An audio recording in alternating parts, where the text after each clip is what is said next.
Hello, everyone.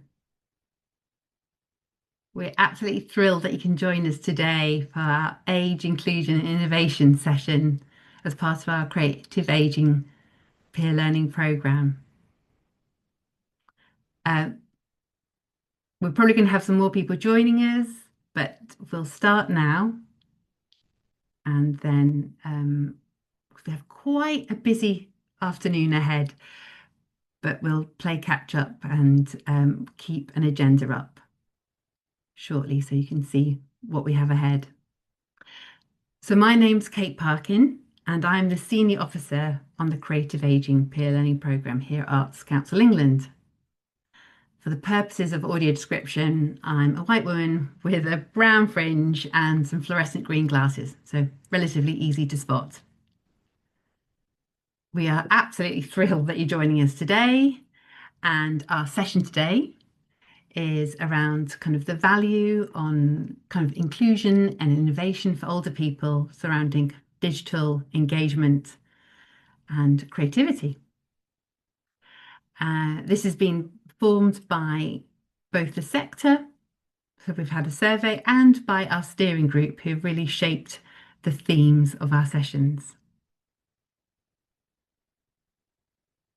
So today we'll be exploring what it means to create inclusive, creative digital engagement with and by and for older people, and touching on what this looks like as well for kind of older digital creatives. We are honoured today to be joined by academics, researchers, creative producers, and fellow Arts Council colleagues, all of whom have experience in co-developing, promoting, and researching digital engagement and older people.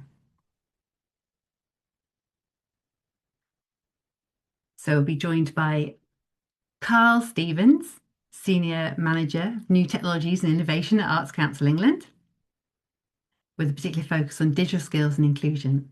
We'll also be joined by Jen Rhodes, who's Assistant Digital Inclusion Officer at 100% Digital Leeds and works across the city to strengthen the digital inclusion infrastructure within communities. Then we'll be followed by Natalie Haslam, producer at Ascendants, a dance company in Leeds, creating ambitious and absorbing work with old people and those living with longer term health conditions such as Parkinson's.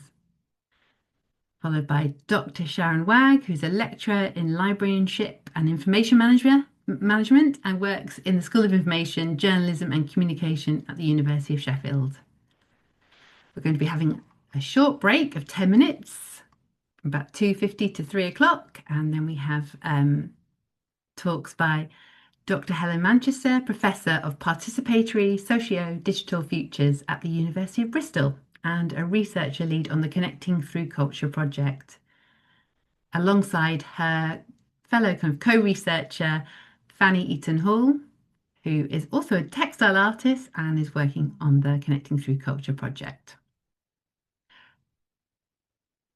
So the structure of the session will be partly kind of listening to some of the work, research projects, thinking, followed by the opportunity to have a shared discussion between us all about 3:30. So we'll have a break at 2:50 and then 3:30, some small kind of breakout groups, and then joining us back in the main room to talk about it briefly and convene, and with a close at 4 o'clock. And for information, we're joined today as well by Naomi and Claire, who are our BSL interpretation support, and they'll be with us throughout. If you have any access needs, please let me know in the chat. You can send it directly to myself, and we'll make sure that Naomi or Claire can join you in your breakout group. Alternatively, we also have we're showing captions, so you can enable captions at the bottom of your screen. And for kind of catch up, so if you can't make the entire session, the session's recorded today and will be made available on our Let's Create Peer Learning Programme website, so you can look afterwards and catch up or share it with colleagues, and both. And we look forward to hearing from you later, and I hope you enjoy the session. Right, I'll just hand over to Carl. Thank you very much. Thanks, Kate. Just give me 1 second to Share my screen.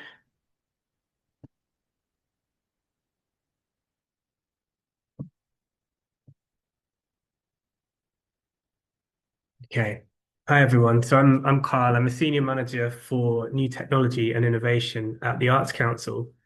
Um, and I just wanted to give a very brief introduction and an overview of kind of when we talk about digital and technology and innovation at Arts Council, what we mean and what we cover, just as a bit of grounding for this session.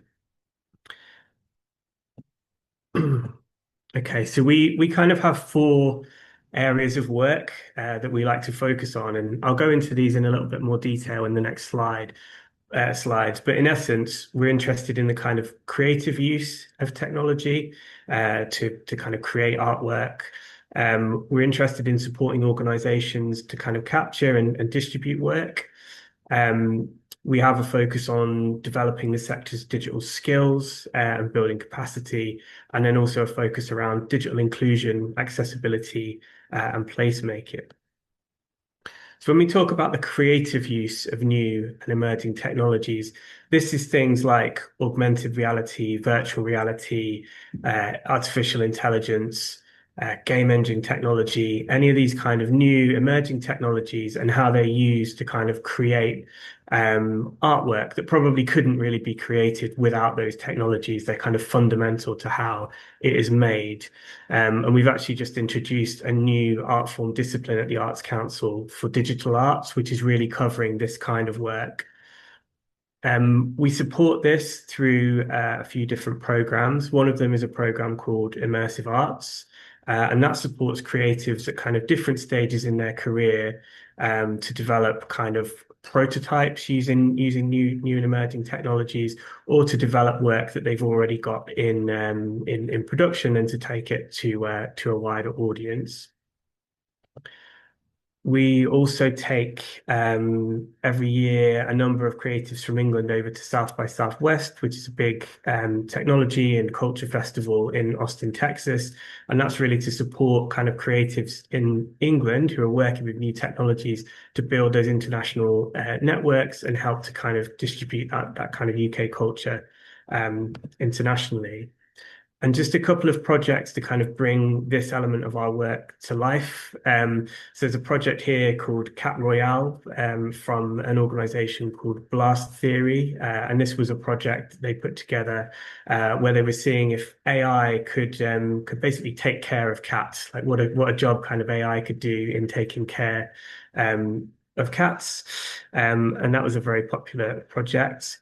Another one that we've supported is something called In Pursuit of Repetitive Beats, which is an absolutely brilliant, it's about an hour long and it's a virtual reality piece, but it takes you back to the rave scene back in 1989 in Coventry. And you kind of get to experience what it was like getting excited about going to a rave and then going to the rave and experiencing it. And what I really liked about this one, like I didn't get to go to any raves when I was younger, but I was very interested in that culture and read a lot around it when I was in university, and actually to be able to be transported back in time to experience something that I kind of really regretted, not having been able to experience, was fantastic. Um, and another one I just wanted to mention is a piece called Within Touching Distance from a company called Zoo UK. And this is an immersive experience where you do wear a virtual reality headset, but it's also something you experience in person. So you go in, you're greeted by someone, they put you to bed and you're wearing your headset. There's a lot of sound involved in it.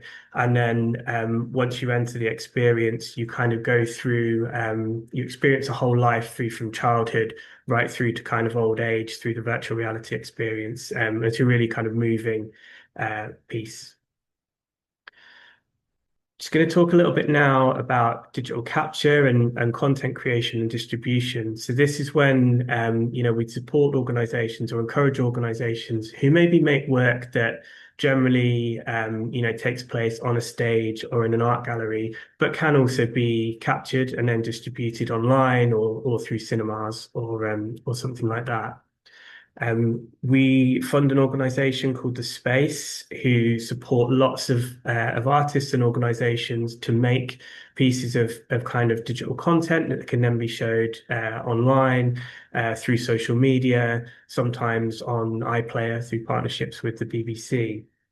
And sometimes they're kind of quite short form bits of content, maybe 5 to 10 minutes long, and then the odd kind of more full length piece. These are some examples. Sometimes that could be podcast series or Ramba Plus, which is on here. Lots of kind of dance classes and dance content that people can experience at home.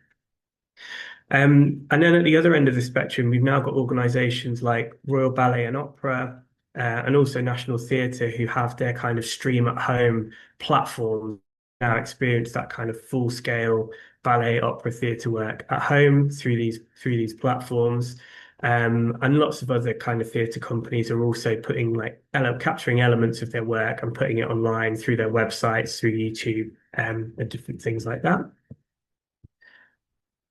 In terms of digital and data skills, this is something that's really important to us. We want to support the whole sector across England to be able to develop skills in these areas so they can, create really good quality digital work, but also support their kind of operations. So to make sure that they've got good digital skills around social media or search engine optimization, or they've got good quality customer relationship management systems and websites and all of those kind of things.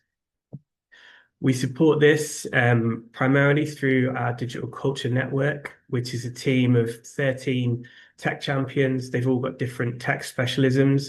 And anyone who would be eligible for Arts Council funding can access this support for free. So you can get free one-to-one support from this team of tech champions. And that could be anything from, we're thinking of redeveloping our website and we don't really know where to start. It could be like, we're swimming in kind of Google Analytics data, but we don't know how to make sense of it. Whole spectrum, and they can support. And as well as the kind of one-to-one support, there's loads of webinars, podcasts, and resources on the team's website as well. To kind of really encourage anyone to check those out if you've got any kind of digital needs. We also run a digital accelerator program, and this is to support organizations to kind of purchase and then implement digital infrastructure.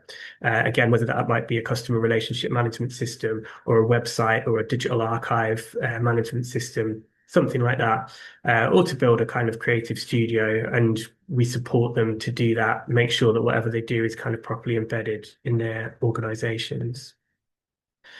And last but definitely not least is kind of our work around sort of digital inclusion, accessibility, and placemaking.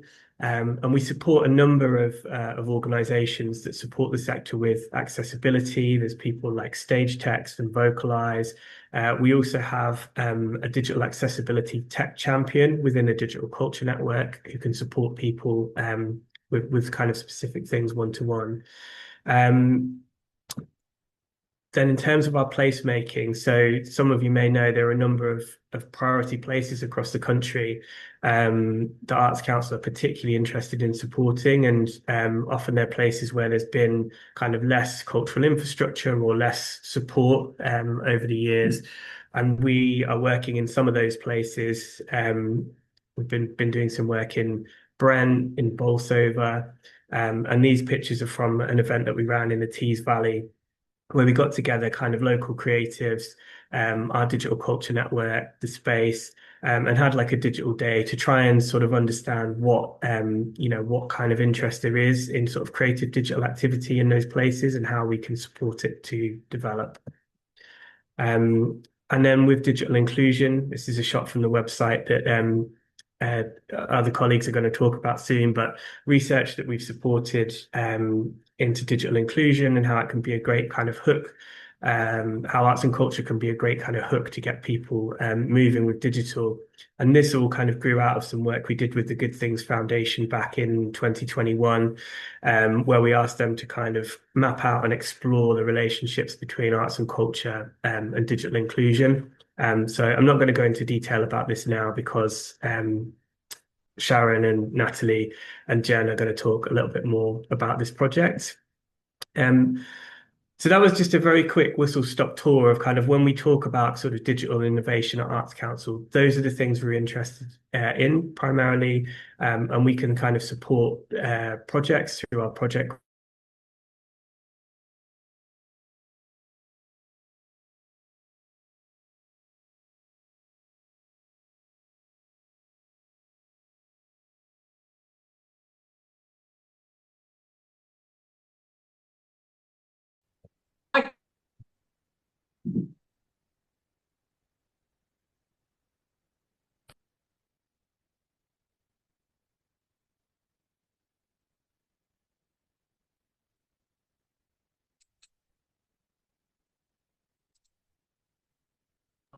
Thank you.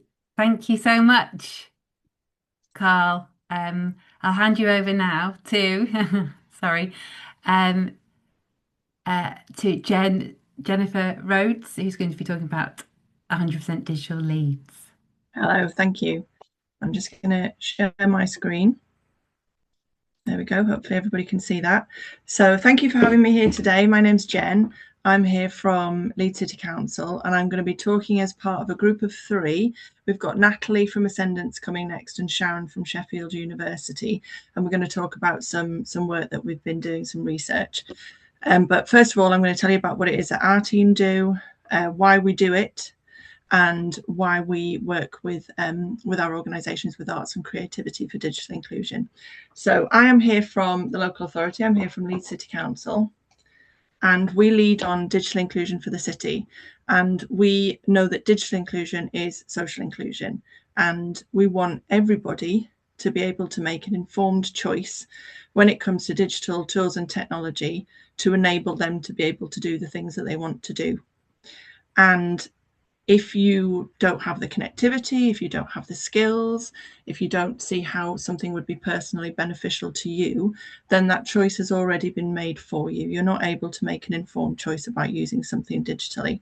And we want 100% of people to be able to have that choice. So what we do is we don't go out and deliver digital skills sessions to individuals. We work with organisations. So we take a community-based approach, strengthening the place to empower the person, which means that people are getting support in a place that they feel safe, they're already familiar with. It might be in an organisation that they're already a member of, that they're already going to, where their friends are. They're getting digital support from somebody that they know and trust. You know, it can make you feel quite vulnerable, telling someone that you don't know what you're doing, that you feel a bit stupid. But you'll be able to get that support from that person who knows you, you trust them, and they know your situation. So they're not going to suggest something that would be completely ridiculous or something that you're not interested in. They know you, they know your situation. And so that you're going to be supported to do the things that are important to you. And you're going to learn at a pace that's right for you and in a way that's right for you. And then you'll be able to be supported to get the right equipment and connectivity. And hopefully at the end of the day, these interventions will meet the needs of both the communities that they're working with, but also enable those partner priorities. And then digital inclusion will just become part of that organisation's business as usual. And when we talk about digital exclusion, we talk about 4 main barriers. So skills, not knowing how to practically use digital tools, technology and services. Connectivity, not having access to Wi-Fi or the right Wi-Fi or the right amount of data, or not having the right device, not having any device. Confidence, and that's two different things. Not having confidence in your own abilities and your own skills, worrying that you're going to break the internet, but also worrying about digital being risky or unsafe, or, you know, the minute I touch a phone, somebody's going to steal all of my money, so not having confidence. But the hardest thing, I think, is a lack of motivation. So knowing what kind of things you can do online and how digital can benefit you will also mean that you won't have gathered the skills that you need. You won't necessarily have found the right piece of equipment for you. You won't have the confidence because you don't have that motivation to learn in the first instance. And it can be really difficult for organisations working with people with low motivation to know how to introduce digital sessions when somebody's never engaged with digital before. They've not really used their phone, or they've not used a computer. So they can't see how that would personally be of benefit to them. And we have organisations, often when I have first conversations with them, saying, oh, we'll put on digital skills sessions. And I say to them, well, do people want digital skills sessions? Will your members come to something that is called a digital skills session? Or will they say, well, I'm not coming to that because I don't use my phone, so why would I come to that? I don't need help with that because I don't use it in the first instance. So we use arts and culture as the perfect hook for getting people with low motivation involved in digital.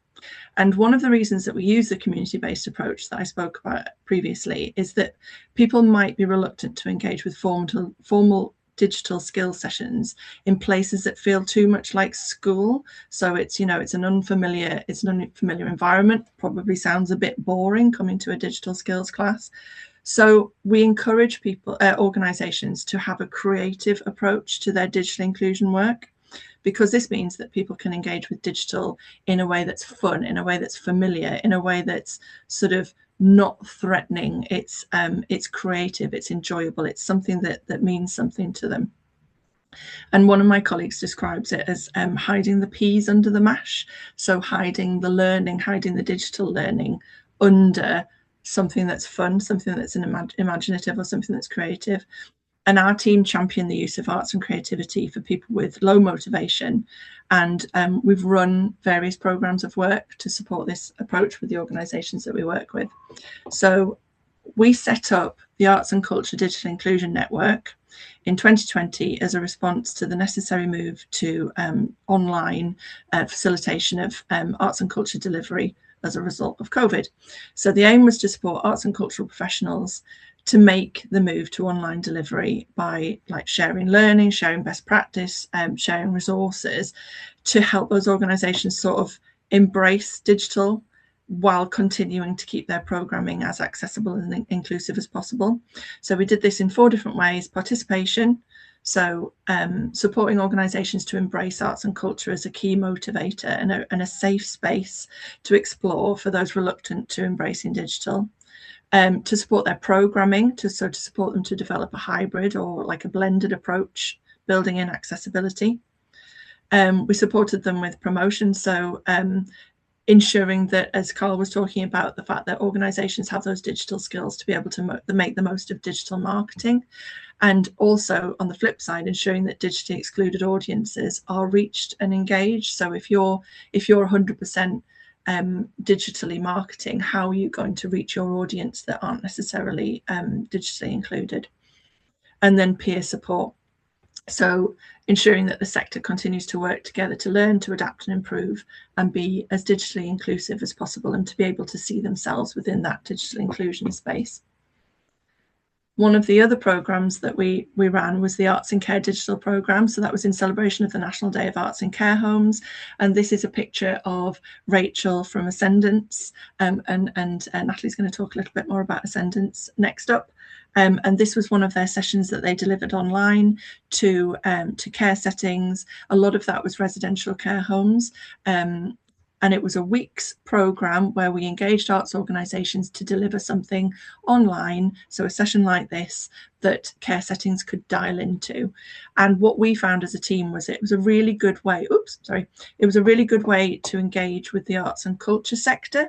So to start a conversation with arts organisations and say, look, we've got this programme, would you like to be involved? Would you like to potentially reach an audience that you're not reaching? Or would you like to work in a medium in digital that maybe you haven't worked in before? But it was also a really good way to talk to care settings about the importance of digital inclusion, especially when you've got activity coordinators in those spaces who are potentially short on capacity or don't have the confidence to run their own creative sessions. They could dial into these sessions, learn from these arts and cultural organisations, and then it meant that the sessions could be sort of brought into the home digitally, but brought into the home for residents who couldn't get out and about. We also, like I was saying before, champion this creative digital approach with the non-arts third sector organisations that we work with. So I've got a couple of examples here. We work with Bermontofts Community Friends, who work with older adults in Bermontofts, and they do a lot of digital work with their members. A lot of it is digital by stealth. So it's, for example, going to Wetherspoons and getting there using the First Bus app, ordering food using the QR codes. It's digital that is personally relevant to the people that they're working with. It's digital in a way that they can see it, say, yes, I would use this in my day-to-day life. But, you know, they're hiding it under something that is social, something that is fun, and something that is engaging their members, while also they're learning those soft skills and they're learning confidence in digital as they go. And then another organisation that we work with, Leeds Irish Health and Homes, who've done things like digital photography, and they've made memory books, which is one of the quotes that I've got on this slide. Getting their service users to be comfortable with cameras and then using Pinterest. And I've got a quote here. The group has found out things about Irish folklore and arts and memories, being from Ireland, and they have been able to access music and history and art and find their culture again, because sometimes it can be hard for people that have moved over here and feel like they've lost a bit of their heritage and they're homesick for Ireland. And also, this organisation and a lot of the other organisations that we work with, it's really important that it's a social experience. So these digital sessions are social, and bringing in the creativity means that it's low risk, high reward. It's something that's fun, but it's not something where you're having to manage your money or you're having to make doctor's appointments. It's creative, it's fun, and it's for someone who wouldn't be likely to access a session that's called digital skills or computer class, but they might go to a session that's about family history or how to make a Christmas card. Also, members bring their friends, and they talk to us about the fact that a lot of members have FOMO, they have fear of missing out, so they'll come along to a session because they want to find out what's going on. So they'll come along, and then, you know, they're building those digital skills as they go with something creative. And then we come to the toolkit that we created, which is part of the research that Sharon's going to talk about in a little bit. We were approached by Carl at Arts Council England, and during our conversations about digital inclusion, we talked about doing some research into looking further at the relationship between digital inclusion and arts and creativity, and we decided to look at it through the lens of low motivation to gain those digital skills in older people. And we worked with organisations including Ascendants. Sharon, who's going to talk next, last at Sheffield University, has done the research with arts organisations including Ascendants, and we have produced a toolkit that can be used by anyone interested in using arts and creativity to engage people in digital inclusion initiatives. We wanted to write it broadly enough that it could be used by arts organisations, by local authorities, by libraries.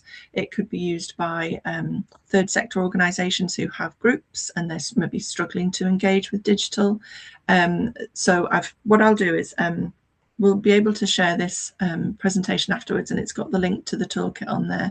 And we want lots of people to be able to use it who are maybe, you know, struggling to engage people with formal, you know, digital classes or digital skills, and to get people to think about it creatively. So that's me. These are my contact details, and I'll pop them in the chat as well. And next, I would like to introduce you to Natalie, who's going to be talking from Ascendants. Thank you. Thank you, Jen. Thanks, Jen. Hi, everyone. I'm Natalie Haslam, Development Manager for Ascendants. Ascendants is a Dance for Health charity based in Leeds, and we also work in Bradford and around Yorkshire, delivering weekly classes for older people and people with Parkinson's and other long-term health conditions. We run a community performance company called Fuse, and recently we have developed an older artist training training program supporting older people to develop as choreographers, teachers, and workshop leaders. So kind of really exciting new strand of our work. We were very fortunate to take part in the research. And I just want to talk a little bit about our approach to digital and why we do digital. So Jen, if I could have the next slide. So why digital? We started working seriously in the digital realm when COVID hit, as I'm sure a lot of people did, as a necessity to keep delivering work to our communities. And we quickly had to learn how we could use digital spaces to deliver our work effectively and safely. And so we started working across Zoom to reach our participants when we couldn't reach them in person. And I don't think we anticipated before almost being forced to use digital, the wider benefit that digital working could have. We were reaching people out of our geographical zone, also people who had wanted to take part but maybe couldn't because of mobility, caring responsibilities, anxiety about coming to a new place, or the cost and difficulty of travel.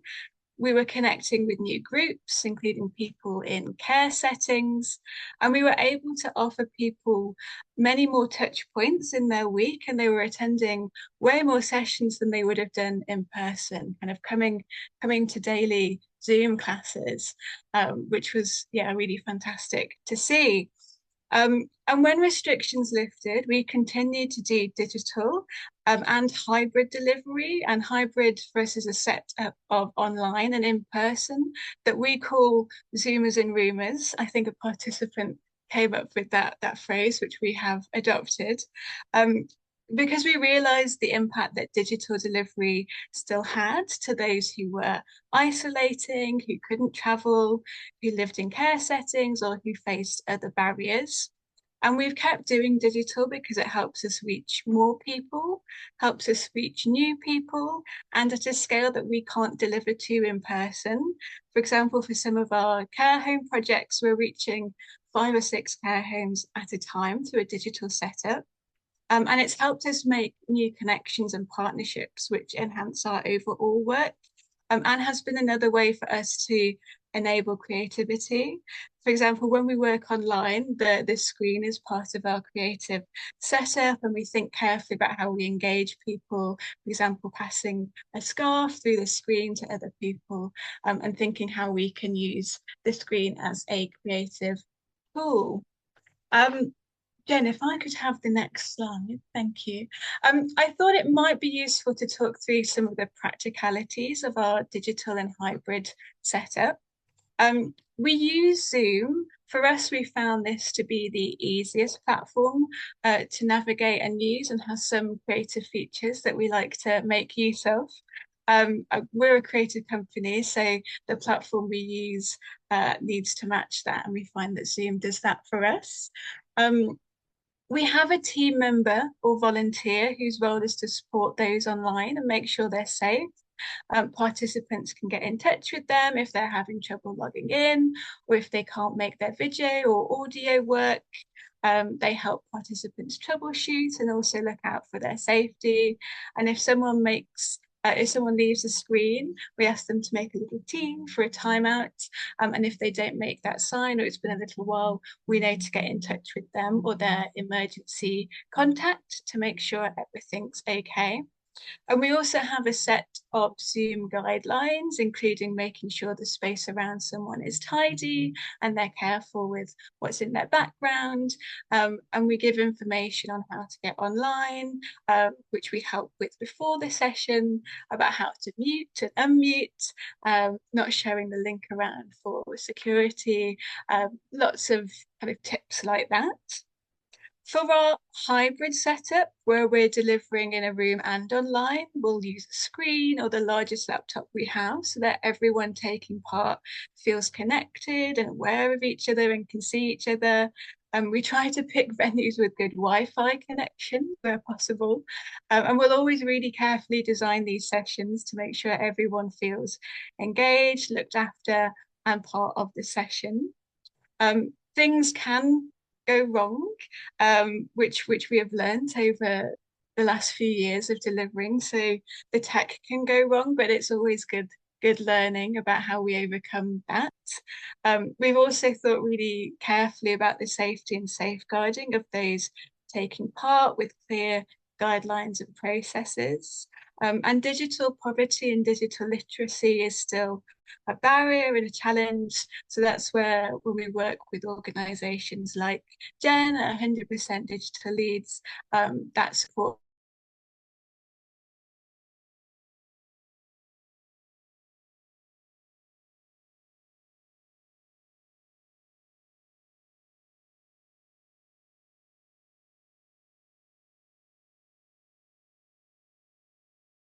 out the week. And we monitor carefully and have guidelines on that too. And it's a growing area of interest. So maybe we can do some more creative things on WhatsApp soon. Jen, next slide, please. I think we worried initially that working online wouldn't have the same impact in terms of connection or engagement, but our participants always tell us how important digital work is for their well-being and for giving a choice about how to participate. It helps our participants stay engaged, stay connected to others, and helps us retain participants regardless of what may be going on in their lives. For example, if one of our performance company members can't make it one week, you know, maybe their car was in for a service or they missed their bus, they can still take part and don't miss out on a session. And if the weather is bad and it's not safe to run in person, we can keep delivering that work and keep that consistency and benefit of sustained delivery. It's also for us unlocked new realms of creative thinking and collaboration. We ran a big joint dance event on Zoom. One of the photos, you can see lots of squares of people on Zoom, which helped us to build relationships nationally and internationally and helped us to think more creatively about how we deliver big collaborative projects. And for those participants who use digital spaces with us, they gain confidence and trust and have better safety knowledge to use the online world more widely, accessing other services or apps for the NHS, medical care, or to connect more often with family. So our work, kind of as Jen has hinted at, is almost like a stepping stone for participants to use the digital world more widely and with more confidence. And to end, I'd like to show the end of my bit, I should say. I'd like to show a video with one of our participants, Patrick, who talks about how digital work has impacted him and perhaps where more support is needed for him. This video, it may be a bit jittery depending on the Wi-Fi connection, but again you'll be able to watch post session as well if you want. So Jen, hopefully we can share that video.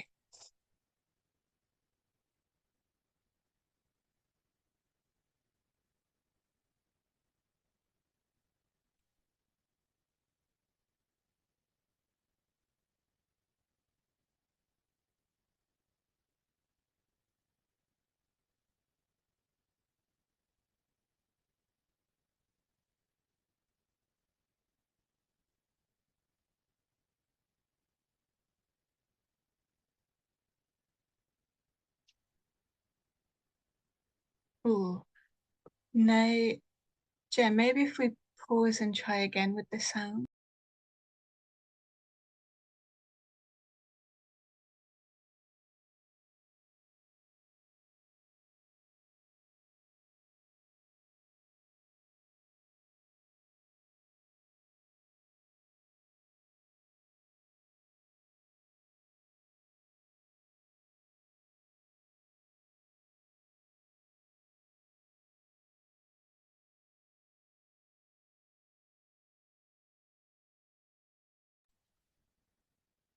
Is that not working? Because I can hear it perfectly at my end, so I don't know. This is an example of the tech and having a plan B. maybe maybe because I'm conscious of time, maybe we can share this video after for people to watch in the break. It's only a short video, so everyone you can look forward to that a bit later. But to keep us on time, I'll pass now to Dr. Sharon Wag from University of Sheffield to share more about the research and toolkit. Thank you, everyone.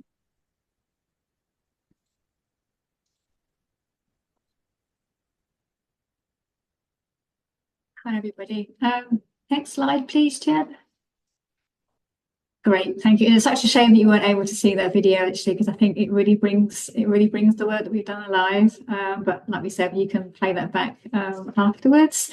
So yeah, I'm Dr. Sharon Wag. I'm from the University of Sheffield, and I led this project, which was funded by the Arts Council, and we worked from the expertise of the Arts Council as well as 100% digital leads. So it's really great to be here and great to see Carl on the call again. And I do have my colleagues Pam and Laura also on the call today as well. So hopefully you'll be able to chat to them when we have our breakout sessions. So next slide, please, Jen. So this research, when we started our research, we looked at kind of the existing research in terms of digital inclusion and where it kind of overlaps with arts and culture and like creativity, and kind of drawing on the academic literature particularly, we could see there was a real kind of limited area of like research, which for us makes it very exciting as well. So it was a good place for us to start this piece of work. Next slide, please, Jen. So, and also as Jen has mentioned before as well, there was this kind of need to move away from those traditional inclusion approaches, those kind of like digital inclusion, digital skills training classes, like you can join a 6-week class and off you go. How, you know, is that appealing for people? So looking at alternative ways which will make those kind of sessions more attractive and more appealing to everyone in their everyday life. Next slide, please, Jen. So the project aims were to explore how organisations have supported older individuals to take their first steps through digital, through the context of arts and culture and creative activities, and then also to work with individuals as well. So to explore whether participation of older people in digital arts and culture leads to greater use of digital tools, technology and services. Next slide, please, Jen. And so just briefly going through the methodology of our research. So this was a qualitative piece of work, and it was a pilot in Leeds. So we did interviews with national and regional organisations, but the focus was very much in relation to organisations based in Leeds. So we did interviews and workshops with local organisations. We also did interviews with 3 case study organisations, and then we also interviewed individuals as well. We also had the opportunity to visit venues and sessions, which was amazing, which we absolutely loved doing. And we did go to Ascendance a couple of times. And we underpinned our research with a theory of change, which I'll show you on the next slide. And all of this was in collaboration with 100% Digital Leads and funded by the Arts Council. Just the next slide, please, Jen. So on this slide, it shows our theory of change. It's probably quite small on this slide, but again, you can have a look at this in more detail. And we used this from the very beginning of the project. So we set this up working with the Arts Council and 100% Digital Leads. And this helped us keep on track, but also evolved as we went through the project. But it really helped us with this project. It's the first time I've actually underpinned a piece of research with a theory of change, and we found it really useful. And then just here on the left-hand side, with just the 3 case study organisations that we engaged with. So it was Ascendance, Bermontos Community Friends, and the High Rise Project. So we learned a huge amount from these organisations. Next slide, please, Jen. So I'm just going to briefly go over some of the key findings from this. So again, these slides just show some of the activities that we were able to observe. So as Natalie has been describing, we actually went to Ascendance and saw the roomers and zoomers in in practice. So where there were individuals in a class like setting where everybody came together and we're doing dance and movement, but there was also a community online as well that were doing the same thing. And so it's really like powerful to see that in action. And going to the other organizations, so like Bermontoft, there we saw individuals like using their phones, as like Natalie said as well, about using WhatsApp was very like popular, so like sharing photographs or for a whole host of different reasons, sort of like staying in touch. But then we also saw examples from HighRise in terms of like digital artwork as well, so like using iPads. So this just gives you just a few examples on this slide. Next slide, please. And so just some of the benefits that we could see for like individuals and being involved in this kind of approach to like digital inclusion. So fundamentally, it was really social. We could really see, as like Jen said right at the beginning, that digital inclusion is very much linked to social inclusion. So social was a huge part of this. It was important for making friends, having fun, being part of something. But also within that, there was some learning going on. People were gaining confidence. They were sharing, so sharing photos, sharing experiences, exploring digital, but also gaining a sense of like belonging as well. So just really great things to kind of see there. But then we also learned a lot as well about the characteristics of like the organizations that we engage with. And if you do have a chance to look at our report afterwards, we actually go into more depth about these organizations. But so some were arts-based, some were like community-based. A lot of them were hyper-local. So thinking about they really had a good understanding of their neighborhood, so thinking about the place and had that really good understanding of individuals' needs. But importantly, digital inclusion was one of many things that they do. It wasn't always like the focus of what they do. They often were like personal centered, very nurturing and caring as well. And I'll talk about that in a bit more detail. They had a lot of knowledge and they were very much learning, but also they were very trusted organizations as well. So it's something that came through really strongly. Next slide, please, Jen. So I thought I'd put some slides together, just trying to kind of bring alive some of the findings that we found, and we've got some quotes here as well. So just thinking about from like an individual's like perspective. So one of the themes that we found here was that older people benefited from increasing their digital literacy, regardless of their like prior skills. And I think this quote here was kind of that shows that. This quote here was, "I was in a lot of pain. I found lying down a lot more comfortable, but you can't really start painting without, making a mess." So the iPad became my tool for being able to do that. So here they're really kind of emphasizing the use of using an iPad and how that like enabled them to do something which perhaps they weren't able to do before. Another theme that came out was in terms of digital arts and culture activities and how that supports well-being and community like connectedness. And again, I think you can see here from this quote how important that was, because they kind of were saying here how they didn't stop learning and they wanted to learn more. But again, they really enjoyed coming together with other individuals. Also, the theme about individuals having a range of positive experiences with the organizations and activities. So this goes back to what I said before in terms of that kind of social like connectedness and this kind of like interaction. So this the member here through Ascendant said, "I've got a whole new set of friends." And we could see that as well when we were there. It was incredibly social and just lots of fun, lots of laughter, someone that you wouldn't expect if you went to say like a digital inclusion or digital skills session where it'd be much more serious. And then also how individuals went on to use digital in other areas of their lives. So we kind of found using digital tools to create, so they went on to use digital tools to create like presentations and videos to share at social events.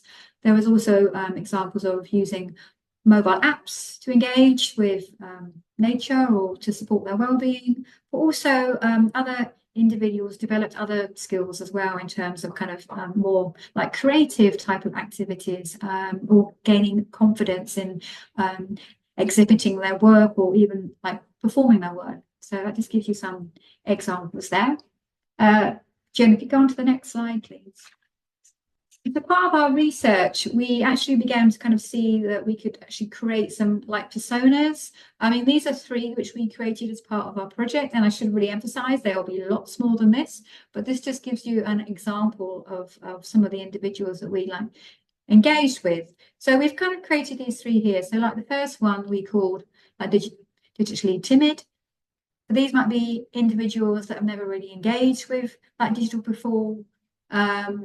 But they do feel like supported by arts and culture organisations, and they start the digital journey to get involved with arts and culture. Then we created this one called the Digital Magpie, and so this is where the individual recognises their digital exclusion, but is willing to learn, is willing to like experiment, and so is excited to become part of a community and a part of like being online as well. And then we have what we call like digitally curious, where this is perhaps like an individual where they have a desire to be like creative. They already have some like digital skills, and through this they like develop friendships and involve sort of forms of like community as well. Next slide, please, Jen. And then there's some findings in terms of like the organisations that we engaged with as well. So very important part here was that these organisations are trusted and that they're at the heart of the community. And there's a couple of quotes here that kind of like capture that. So for example, the first one, we are an organisation that people trust. They trust us and they come in and they know how they're going to be welcomed and treated well. And I think that's a really big thing. I mean, that's a huge thing. Again, I mean, it's very well having a quote on the screen, but seeing that in practice, seeing where that happens. I mean, I've done a lot of research in this area, and time again, this importance of trusted organisations is absolutely huge. It's that kind of where people can make that first step through the door of that organisation is a big step. And this other point here from the HiRise project, so we tried to include like participants in designing and planning projects and workshops. So it's actually involving individuals as well as part of what they do, so people kind of feel they're not just kind of on the sides. Actually, they're very much involved in like creating the different activities that are happening. And then we talked about like digital by stealth, and Jen mentioned this phrase earlier as well. It's kind of in a way there's kind of like recognition that individuals who are excluded do find digital quite scary, and so the organizations themselves kind of see that there's a need to kind of support individuals and look at different approaches which can make it more fun and engaging. So this quote here again from HiRise, our approach to digital inclusion is about making it fun. There's another quote here about using like creative activities and making digital seem less scary. And then this final point about this kind of what we saw was this kind of wraparound support which organizations like provide. They're kind of very much a caring approach and this kind of nurturing approach, and kind of understanding your like communities as well, and importantly finding that hook. So again, it's that hook of that interest for that individual. Why should I use that digital? Why should I go into that space in the first place? So again, very important points there. Next slide, please, Jen. So just a couple more slides where I'm just going to provide a couple of some conclusions and recommendations. So very much the most important point here was that the arts, culture and creative activities are an important first step for older people on their digital inclusion journey. By engaging with creative projects, individuals are motivated to learn and use a wider range of digital tools and services, building their competence along the way. We also found that a variety of organisations knowingly or unknowingly provide digital inclusion support. So these are kind of organisations that are already embedding digital with what they are doing, not actually always recognising that that is digital inclusion work. And they do this through through the use of arts and culture and like creative activities. And then also a lot of these organisations, they may be based on quite like precarious funding and lack of like resources, but staff providing arts and culture activities for older people are deeply caring and empathetic. So they're investing in supporting their like communities and are passionate about the value of digital inclusion moving forward. Next slide, please, Jen. And just some some recommendations here. So again, if you look at our report, there's a list of a few more. But just what we recommend is the greater involvement of arts and cultural activities within like digital inclusion programs that incorporate creative, caring approaches that meet the needs of the community, make digital inclusion fun, friendly, familiar, and accessible. Funders and policymakers should recognise arts and culture and creative activities as a critical entry point for older people starting their digital inclusion journey. And organisations working with older people should raise awareness of their art space, digital inclusion activities to social prescribers and other agencies and organisations who are in a position to signpost individuals who might participate in such activities, which can also lead to improving public health and well-being. Next slide. So these are some of the research outputs from our project. So there is a link to our project website. So here you can access our report and our infographic.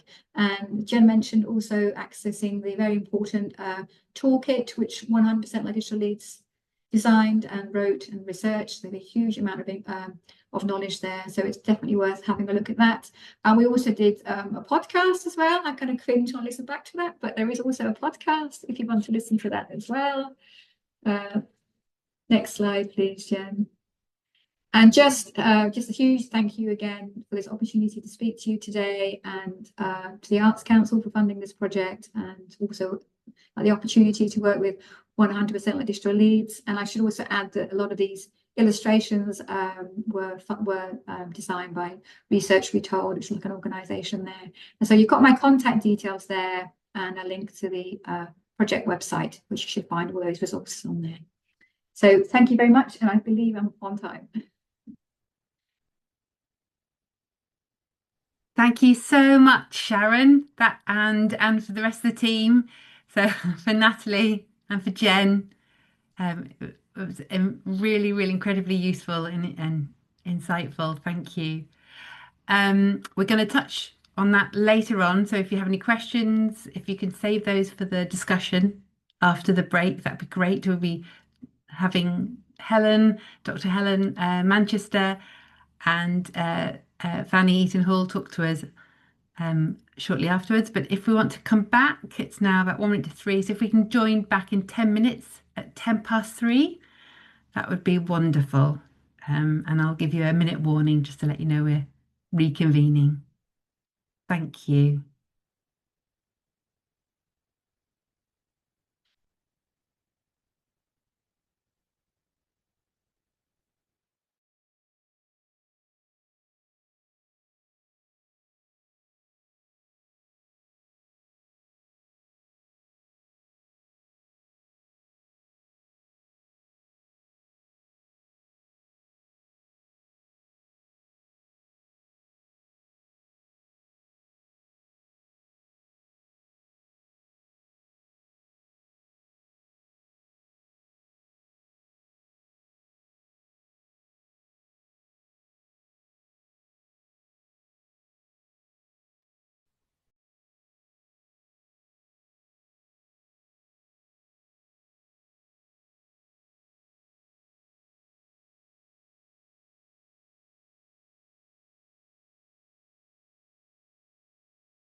Hello, everyone. Hi. I hope you managed to grab a cuppa and a biscuit and a little point of refreshment. So the next half of our session, we are thrilled to be joined by Helen Manchester and Fanny Eaton Hall. And we're going to start with them and then follow this up with a breakout discussion afterwards. I will just spotlight you, Helen, so we can all see you. Thank you. I'll share my screen. and let me know. Yeah. Is that showing up as you'd expect? It is perfect. Fantastic. That's good to hear. Hi, everyone. A lot of what I say will really chime with lots of the previous presentations, which I think is great, and hopefully add some other elements. So I'm going to talk about connecting with and through passions and digital creativity with and for older adults. So, oh, that went weird. So just to set this up, I guess aging is often seen as an economic and social burden on society. And we often hear around technologies that there's a kind of techno fix for the so-called problems of aging. And a lot of the technologies that are designed for older adults therefore tend to be assuming that older adults are frail or in need of care. And there's often a focus then on instrumental and functional needs, on products and services around physical and health needs of older adults. And we find that often these designs don't really account for the lived experiences of older adults who experience inequalities over their life course. So we were really interested in the fact that there are very few technologies or digital cultural experiences that focus more on creativity, on pleasure, on desire, on aesthetics, or on connection with culture and art. And obviously there are a number of reasons for this that some of the previous speakers have already spoken about. You know, it can be difficult for smaller arts and cultural organizations to support digital innovations, particularly with emerging technologies where there needs to be some kind of payout upfront, I suppose, perhaps in terms of skills or perhaps in terms of the technologies required as well. So today I want to talk about how on the project Connecting Through Culture as We Age, we really tried to put older adults at the centre of thinking about digital creativity and how to develop digital cultural experiences for and with older adults that really were based on their passions and the joy that they found in life. So today I'll introduce a little bit about what we did. We're going to hear from older adults themselves about what matters, both through some films that we made with older adults, and also Fanny is here today, who was one of the co-researchers on the project with me. And through this project, we also developed a range of prototype projects where we were really trying out how we could co-design digital cultural experiences with and for older adults. So hopefully we've got time to do all that. So the Connecting Through Culture as We Age project really set out to question some of those assumptions around digital innovation and to think about creativity and ways of co-designing digital experiences with older adults. We were also really interested in how and why we take part in arts and culture as we age and how this can influence our well-being and feelings of social connection. And I think the previous speakers have all spoken about that too. And at the heart of this project was this digital creative co-design process that centered the lives, the lived experiences and the expertise of older people. So on the project, we worked with a diverse cohort of 20 co-researchers or co-designers. They were all older adults aged between 60 to 75, and all of them identified as disabled, racially minoritized, or were experiencing poverty in some way or another. And we called them co-researchers or co-designers because they participated in the research, in the analysis around the research, and also in the design process that we went through. And I think it's important to say we had a very diverse cohort of co-researchers. They came with a variety of different languages, of different literacies, different digital literacies, and different creative interests and experiences and life experiences. Some people came in saying they were not creative at all. Others came in saying that they had no interest in the digital. So we really were working with a very diverse cohort. And on the project, we worked really closely with community partner organisations as well. So I want to show some films that we made, which were made using a participatory approach with the older adults involved in the project. And these were part of us trying to get to know the older adults to find out more about what mattered to them.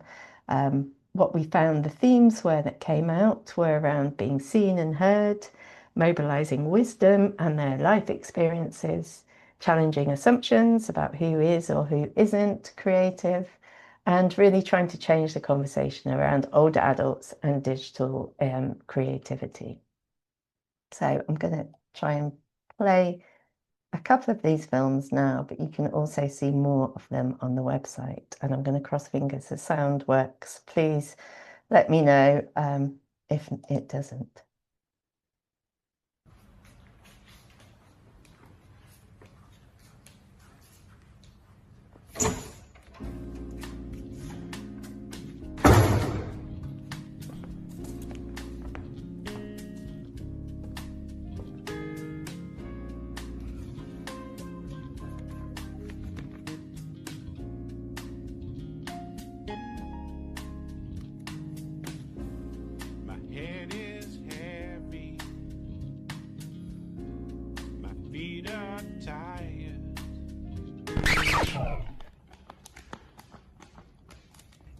Beware the beige, a colour between dismal and neutral.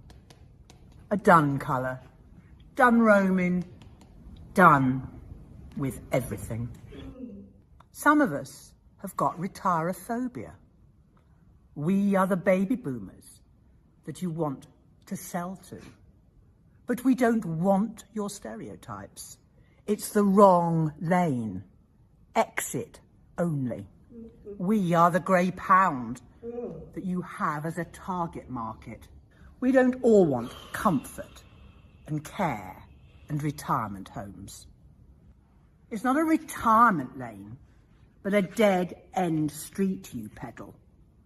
I'm not going on autopilot into my future, yet to be written.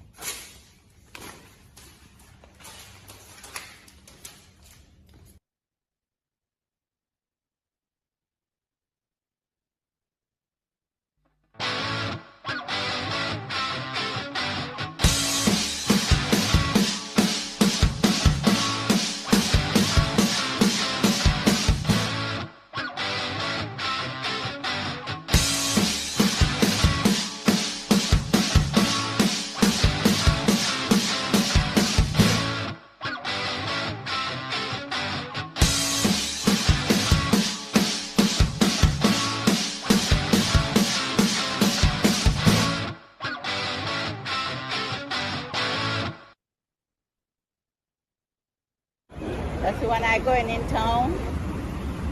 My tomorrow must be greater than today. Yeah.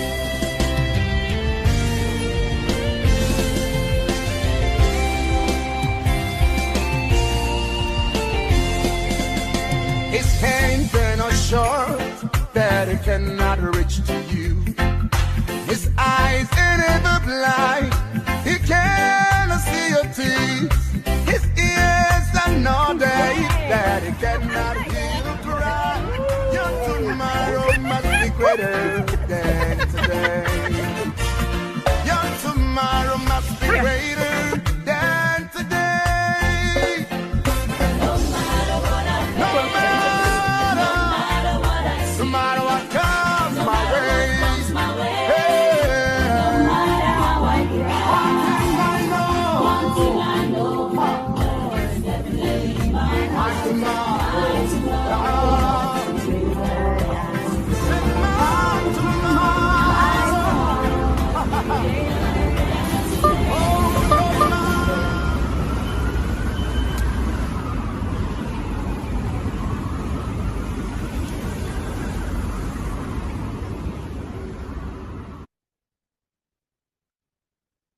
Okay, yeah, I'm going to stop the films there, if that's okay. There are more, and you can see them on the website, and I'll put a link into them later as well. Just to really quickly say that through the project, we spent a lot of time getting to know the co-researchers, co-designers we were working with, and we sort of hung out with them in their homes and neighborhoods at the beginning, and then moved into community hubs before we went into more of these digital and creative innovation spaces. in the last sort of 18 months of the project, we worked with artists and creatives and the co-researchers and co-designers who we'd been working with for 2 years at that point to design 6 prototype projects. And the co-researchers were at the heart of these. And I don't have time to go into detail about all of them, but these were all very process orientated. By that I mean often the experiences themselves were across a series of workshops with digital elements embedded. So they were digital, they were hybrid, they were creative, they involved crafting, they involved music. So it wasn't necessarily the digital that was at the center of the project. And often the digital tends to be quite lo-fi, involving more mundane technologies, perhaps, that people were more familiar with, although some of the projects did involve emerging technologies as well.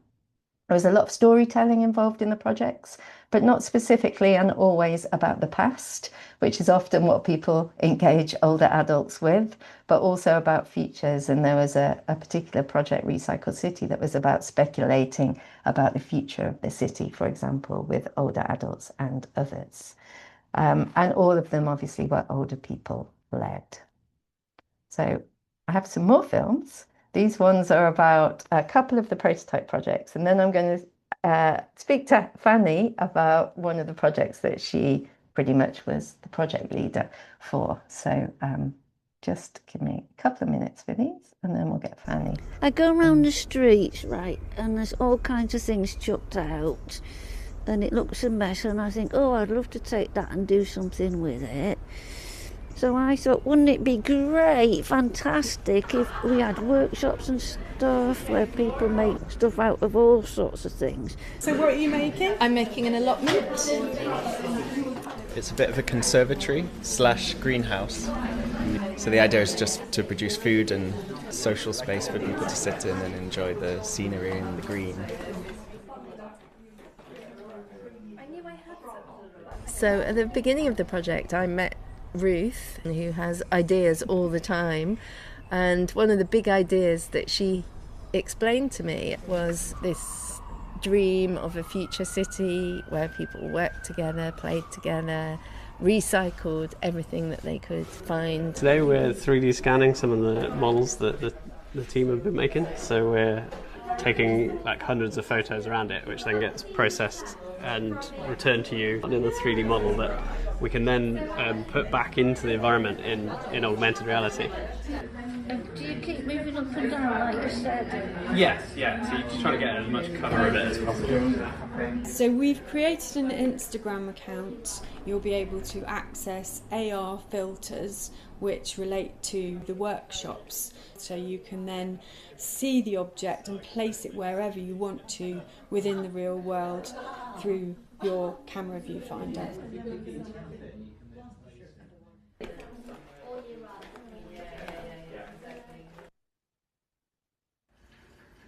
"66, still thinking I'm Marilyn Monroe, willing to give 69 a go, setting a trend. The good news is coming. The bad news is gone. Sometimes getting older is just about showing up.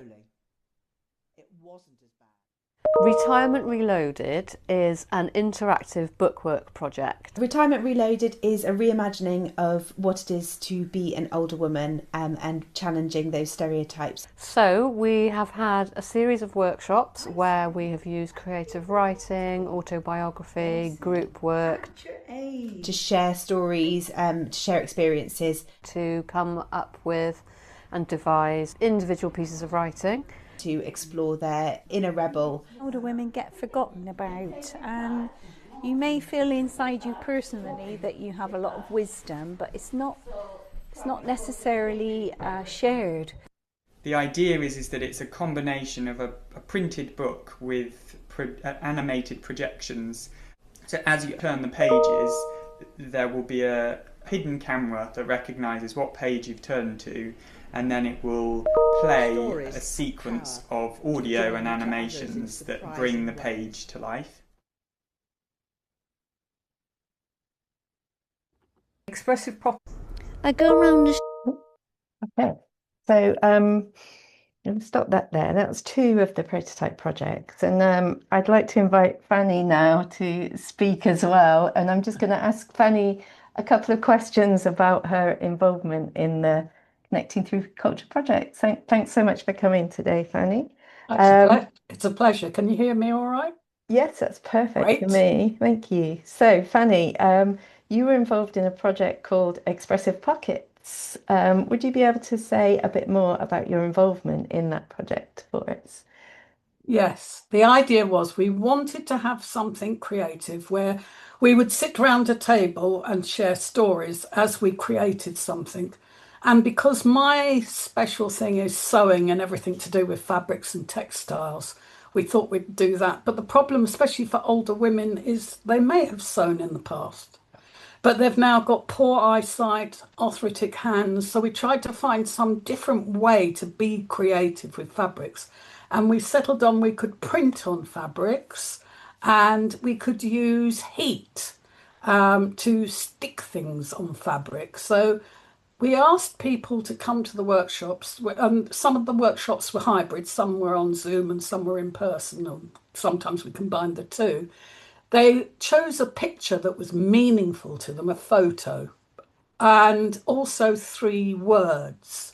And these were then printed onto a piece of fabric. And then at the next workshop, we put those onto, well, it was initially a pocket for a tote bag, like I have one here. But people changed their minds. Some had them framed, some put them on an apron.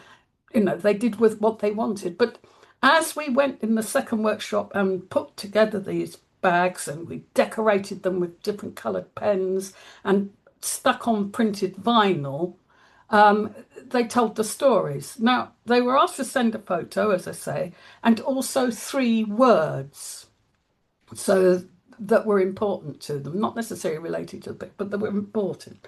And then we shared our stories. And for some of them, it brought back wonderful memories. Amy, it brought back the memories of her as a child in Hong Kong when she was 15. And the picture here is Carmen. I must tell Carmen's story. Carmen, great, Fanny. That was my next question, so you're ahead of me. but Carmen was just so wonderful. I mean, as you can see, she brought 2 pictures. The one you can see on the front of her T-shirt there, but also this picture of a statue. Now, we didn't know who this was, and her 3 words were, "I am here." And we asked her about, what's the significance of the statue? And this is a statue of Paul Bogle, who was the leader of the slave revolution in Jamaica. And she was telling us all about it. And suddenly she stopped and she went, "He's the reason I am here." And even now I get goosebumps at this story because it was quite amazing. And for a lot of people, the combination of it. The other thing, a bit of technology we included was we added a QR code. A QR code that they chose a piece of music or reciting a poem or a bit of a story or an anecdote so that then friends, family, whoever could put their phone against the QR code and it would play back, which they all thought was magic. I mean, it was really very exciting for them all. Thanks, Fanny. And because you were also located at a community digital innovation hub, I suppose, where you had access to lots of different kind of digital tools to support this process as well. I think. Well, there was a team there were 2 professional designer fabric workers who incorporated technology into fabrics.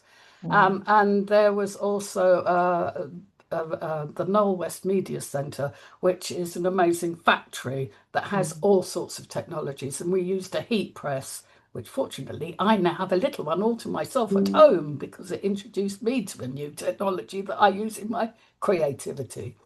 Thanks, Fanny. And so I think you've continued to be involved in sort of creative work with fabric. I don't know if you wanted to tell people a little bit about that. And maybe yes. I like to think slightly inspired by your involvement in the project. It was, definitely. Fabric fancies, yeah. Thank you. I run a little workshop in my local community centre every Monday morning. I have a WhatsApp group for it that's got 13 members, but usually there's only 5 or 6 who can manage the Zoom. Mainly we're women of a certain age. And we play around with recycling bits of fabric. We create things. I brought this here. Somebody brought in this box, which when you take the lid off, folds down. And we all thought, oh, that's wonderful. Let's make it. We had no idea what we were doing. And we all worked on it and we all came up with ideas.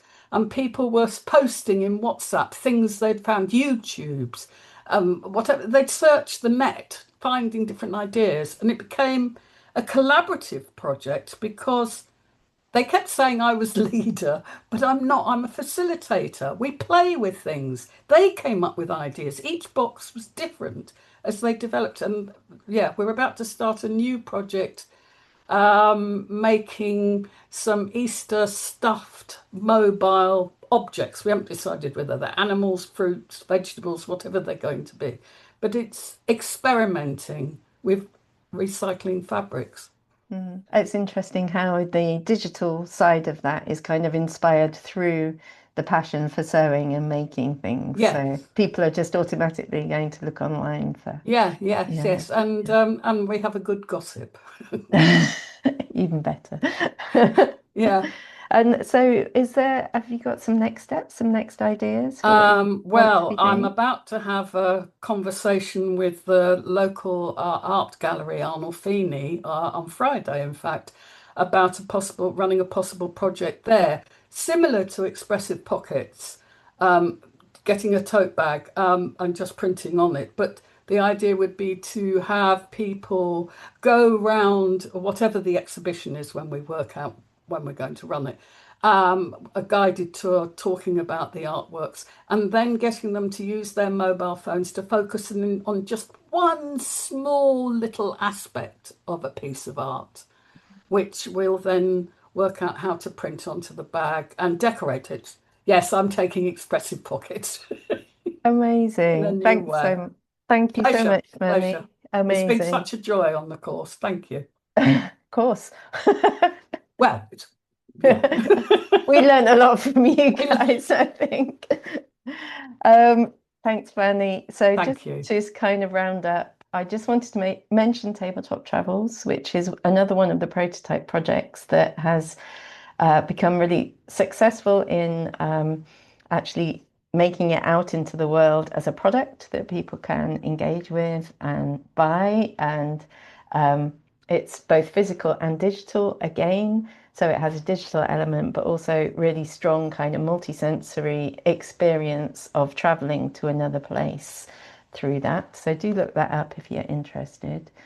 And then just to sum up, I guess what I've tried to say is that what we did on the project was we tried to ground digital creativity in older people's everyday lives and to centre their voices and expertise, to start from their interests, passions and capabilities, to offer lots of different opportunities to get involved, like in a really meaningful way from the beginning, and to participate in growing the prototype projects.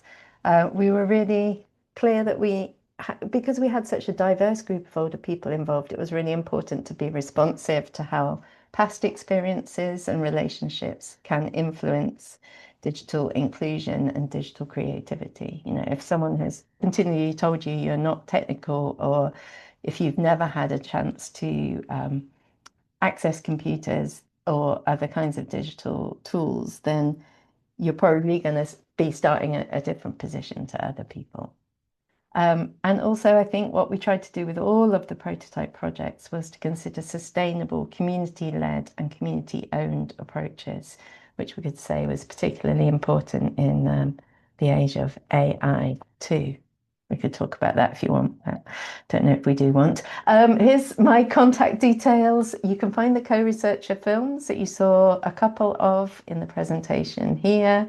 And we have some impact stories from the projects. And also you can read more about the prototype teams and the prototype projects as well. There. So I'm going to stop sharing. I think we might have even caught up 5 minutes, Kate. So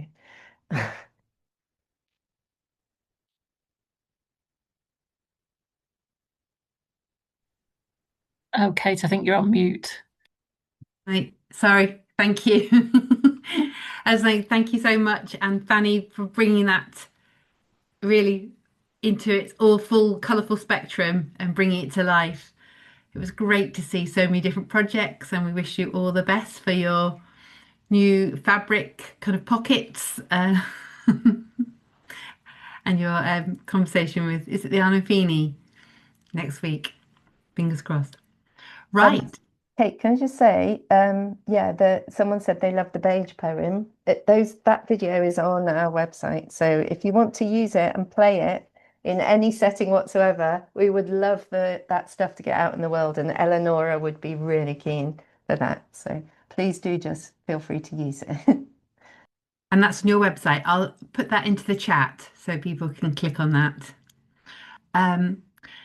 Next, we're going to have an opportunity really to discuss the kind of conversations, examples of practice that we've seen today, and look at kind of just questioning. Basically, it's an opportunity to chat between yourselves, but really focus on, can digital creativity be fulfilling and inclusive for older people? And what does it look like in your practice, organisation, partnership? Thank you, Helen. And my colleague, Claire, is going to allocate you to, I think we're looking at about 3 groups. So you should have about Yes, 3 groups, yeah. And so we'll give, just in terms of, if we say 15 minutes. So we'll give you 15 minutes and then a minute to come back. So we reconvene about 5 to 4 o'clock, and then we'll just have a snapshot about some of the conversations you've had. If that's okay. Right. Thank you very much, Claire. And if you should automatically join. If not, just press the join when the pop-up box comes up on your screen. And we'll give you 60 seconds notice at the end. I